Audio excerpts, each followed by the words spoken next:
सागर कुमार चक्र राम जी का प्रश्न आया हुआ है। हरे कृष्णा गुरुजी, नशा शब्द कैसे बना है? ये कोई वस्तु है, भाव है या इमोशन है? कई बार लोग पूछते हैं कि तुम्हारे हिसाब से नशा क्या है? नशा वो भाव है जिसमें कि आप भगवान को भूल जाते हैं। शराब पी लेते तो क्या होता है बताओ? शराब पीने पे, ज्यादा पीने पे जो भाव आ जाता है वो क्या है? उसको नशा कहते हैं। गुस्सा क्या है उत्तर। आपकी इच्छा पूरी नहीं होती, गुस्सा होता है। इससे उससे जो भाव उदत होता है, जो आपके छेड़ता करता है, आपकी इंद्रिय तृप्ति में बाधा बनता है, उसके ऊपर आप जो भाव प्रकट करते हैं उसको गुस्सा कहते हैं। इसे नशे पदार्थों को जो आप पदार्थ सेवन करते हैं उससे जो भाव पैदा होता है उसको कहते हैं नशा में है। नशे में क्या होता है? व्यक्ति अपने आप को भूल जाता है। समझ गए? तो ये ऊट पटांग प्रश्न क्या है? जो ऐसे प्रश्न करता है उसके पास ज्यादा देर बैठना नहीं चाहिए, क्योंकि वो इंटरेस्टेड ही नहीं है। आत्मा की बात करो ना। हमारा स्वरूप क्या है, हमारा भाव क्या है, हमारा कृष्ण के प्रति भाव है, भक्ति का, सेवा का। नशे से हमें क्या लेना देना? बताइए, इससे क्या फायदा हुआ जानकर? कोई फायदा हुआ है? नशे के पदार्थों से दूर रहिए जो आपको अपने आप को भुलाते हैं। अपने आप को भुलाने का मतलब कि आपकी कृष्ण भक्ति को भुलाते हैं, अपने दासत्व को, कृष्ण के दासत्व को भुलाते हैं। कोई भी वो चीज हो, वो नशा है किस्म से। क्या है? नशा। हाँ, भाव नशा है। हरे कृष्ण। ये कृष्ण भक्ति बोले जी नशा नहीं है। नहीं, ये अपनी असली पहचान है।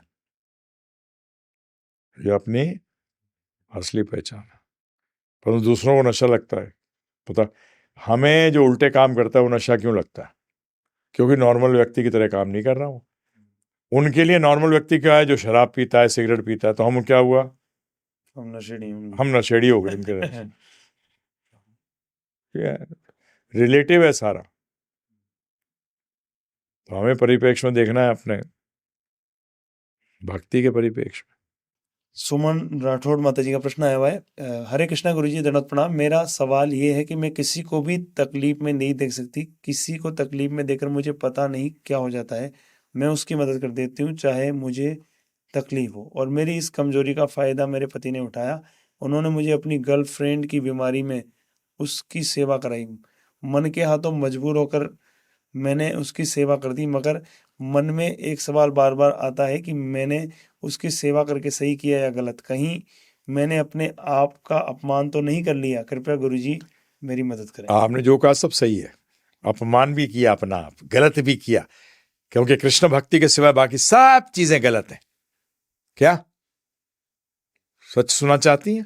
तो सच तो ये है, मनुष्य जीवन कृष्ण भक्ति करने के लिए मिला है, कृष्ण भगवान की आज्ञा पालन करने के लिए मिला है। ठीक है ना? ये ध्यान रखिएगा। बड़े से बड़ा भी अगर व्यक्ति जो है वो अगर कृष्ण भक्ति में नहीं है तो हम उससे दुश्मनी नहीं कर रहे, परंतु हमारा उससे कोई लेना देना नहीं है। जैसे कि अर्जुन, महाभारत के अंदर अर्जुन भीष्म पितामह को मार दिया। क्यों? क्योंकि वो कृष्ण भगवान जो धर्म स्थापना करना चाह रहे थे उसके अंदर विघ्न बन रहे थे। क्या बन रहे थे? विघ्न बन रहे थे।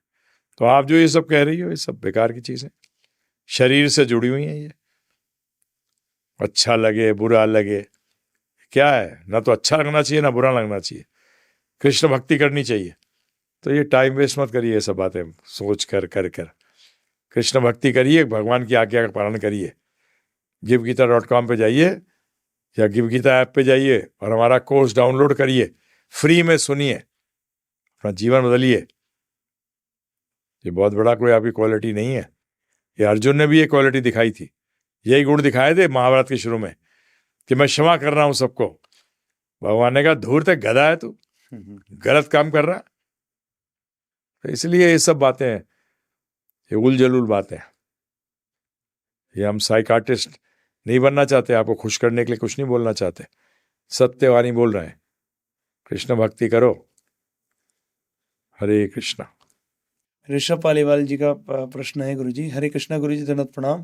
गुरुजी, एक व्यक्ति से चर्चा हो रही थी और तो मैंने कहा कि हमें इतिहास के नाम पर केवल मुगलों और ये सभी पढ़ाया जाता है, क्यों क्यों हमें हिंदुओं के बारे में रामायण महाभारत नहीं बताया जाता?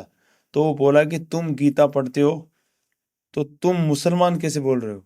और और उनको और क्या दिक्कत है उनको पढ़ने में? कृष्ण ने तो कहीं हिंदू मुस्लिम नहीं बोला, तो तुम कैसे बोल रहे हो? ये तर्क में चली गई बात। इस पर हमें क्या बोलना चाहिए था? हाँ, उन्होंने जो कह रही है वो गलत नहीं है। हमें सिर्फ मुगल इतिहास बताया गया, हमें साउथ इंडिया का इतिहास क्या बताया गया? नहीं बताया गया, इंडियन इतिहास बताया ही नहीं गया। हम तो मुस्लिम इस्लाम इतिहास थोड़ी कह रहे हैं, परंतु हम तो मुगल इतिहास कह रहे हैं। वो ज़्यादा बताया गया, ब्रिटिश इतिहास बताया गया। हमारा इतिहास कहाँ है? जरा सा चैप्टर होता है, छोटा सा। तो अगर बताना है तो दोनों बताओ ना, बराबर दो दोनों को, हमको तो नहीं कह रहे। परंतु ये इतिहास जो बता रहे हैं तो 500-600 साल का है, उससे पहले का इतिहास कहाँ गया है? बताइए आप मुझे। तो ये तो आपकी बात सही है, क्या करा जाए? तो ऐसे में बहस करने से क्या फायदा? हरे कृष्णा। इन्होंने सेकंड इनका ये भी ना कि वो बोला कि तुम गीता पढ़ते हो, तो ये तो उन्होंने एक चीज बोली, फिर उसके बाद कि वो बोला कि तुम गीता पढ़ते हो, तुम मुसलमान कैसे बोल रहे हो? और उनको उनको उनको और क्या दिक्कत है उनको पढ़ने में? कृष्ण ने तो नहीं तो हम मना कहीं थोड़ी कर रहे हैं, कहाँ मना हिंदी कर? मुस्लिम नहीं बोला। नहीं, हम तो नहीं बोल रहे हैं उनका मुगल, परंतु बड़ा हमें हमारा इतिहास ही तो बताओ। सिर्फ मुगल ही इतिहास बता रहे हो? सबको पता है मुगल इतिहास, ब्रिटिश का इतिहास। हमारा इतिहास कहाँ गया? बताइए आप मुझे। 500-600 साल से पहले हमारा इतिहास नहीं था? वो भी तो बताओ मैं।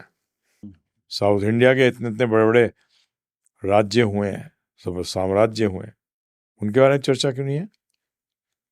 ये तो गड़बड़ है। हम थोड़ी मुसलमान कुछ कह रहे हैं, हमें उस वो लेकर नहीं है।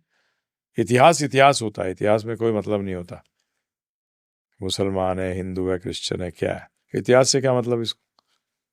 तो लोग इतिहास के लोग, इतिहासी जो लोग हुए हैं उनके बारे में चर्चा है, तो सारे होने चाहिए ना, फिर वन साइडेड नहीं होना चाहिए। क्या वन साइडेड? बस गीता पढ़ने वाला तो वैसे भी नहीं मानता, वो तो मानता है कि हम सब आत्मा है। हमारे को तो बताया गया है, जैसा तुम्हारा स्वभाव है वैसे हो। गीता तो कहती है दो ही प्रकार के लोग हैं, एक असुरी हैं और एक भक्त हैं। बस खत्म। स्वभाव से व्यक्ति होता है ना। हिंदू अच्छा है बुरा है, अच्छा सोचने वाला अच्छा है, बुरा सोचने वाला बुरा है। ऐसी मुसलमानों में, क्रिश्चियन में, सरदारों में, सब जगह अच्छे और बुरे दोनों हैं। हरे कृष्णा।